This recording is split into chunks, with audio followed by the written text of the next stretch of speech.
Baik, Assalamualaikum warahmatullahi wabarakatuh.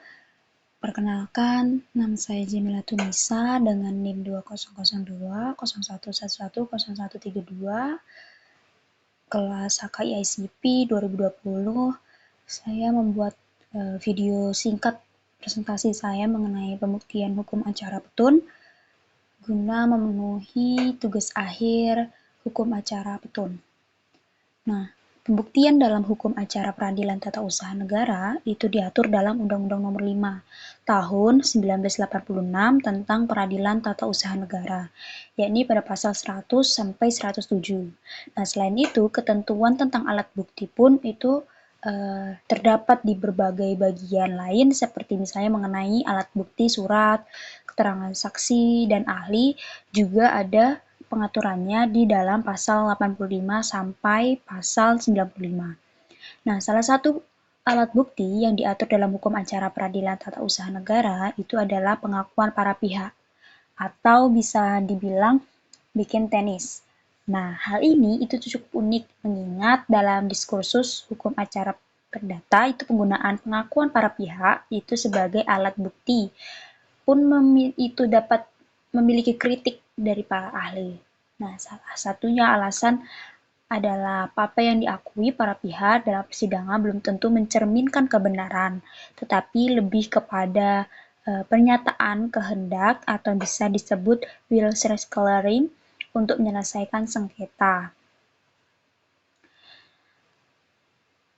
Nah, pembuktian dalam hukum acara peradilan tata usaha negara itu dikenal dengan sistem pembuktian bebas, yang dimana pembuktian bebas ini mengandung beberapa arti, yang diantaranya yakni berarti hakim itu bebas dalam menentukan beban pembuktian kepada para pihak, bebas menilai alat bukti dengan tujuan memberikan keleluasaan hakim untuk menemukan kebenaran material.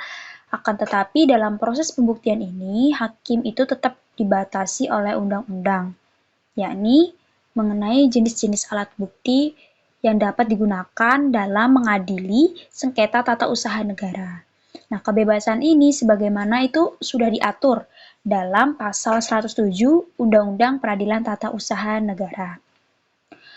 Sedangkan hakim itu dibatasi oleh Undang-Undang Peradilan Tata Usaha dalam hal pembuktian, yakni mengenai jenis-jenis alat bukti apa saja yang dapat digunakan dalam pembuktian di pengadilan.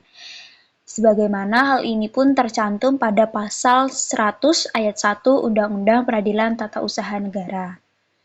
Selain kelima alat bukti tersebut, yang dimana yang pertama ada surat atau tulisan, keterangan ahli, keterangan saksi, pengakuan para pihak, pengetahuan hakim, itu ada alat bukti elektronik.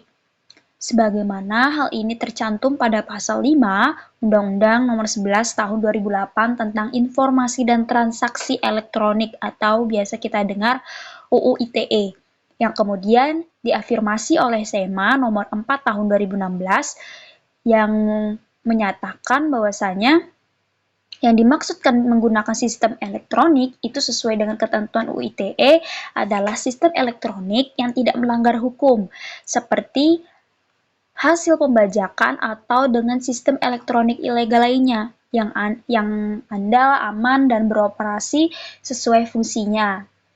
Nah, berdasarkan hal tersebut, maka dapat disimpulkan sepanjang hakim menggunakan dua alat bukti dengan jelas, dengan jenis alat bukti sebagaimana yang diatur dalam undang-undang, diperoleh secara sah dan dapat meyakinkan, maka ia dapat memutuskan perkara dengannya.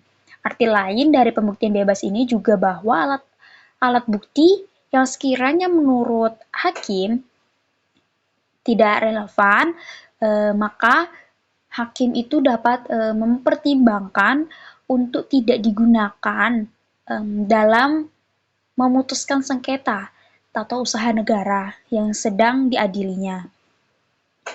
Yang dimana lazimnya dalam praktik atau dalam fakta di lapangan, hal ini akan dituangkan oleh hakim pada bagian akhir dari pertimbangan hukum dalam putusan peradilan tata usaha negara. Nah, dalam Dalam konteks peradilan tata usaha negara, berarti kebenaran material adalah kebenaran sebenar-benarnya tentang apakah suatu keputusan dan atau tindakan faktual yang dilakukan oleh badan atau pejabat tata usaha negara adalah sah atau tidaknya, itu berdasarkan peraturan perundang-undangan dan asas-asas umum pemerintahan yang baik. Yang mana hal ini berlandaskan pada pasal 53 ayat 2 Undang-Undang Peradilan Tata Usaha Negara Jo pasal 52 Undang-Undang Administrasi Pemerintahan. Mungkin itu saja yang dapat saya sampaikan, kurang lebihnya mohon maaf. Akhir kata, Assalamualaikum warahmatullahi wabarakatuh.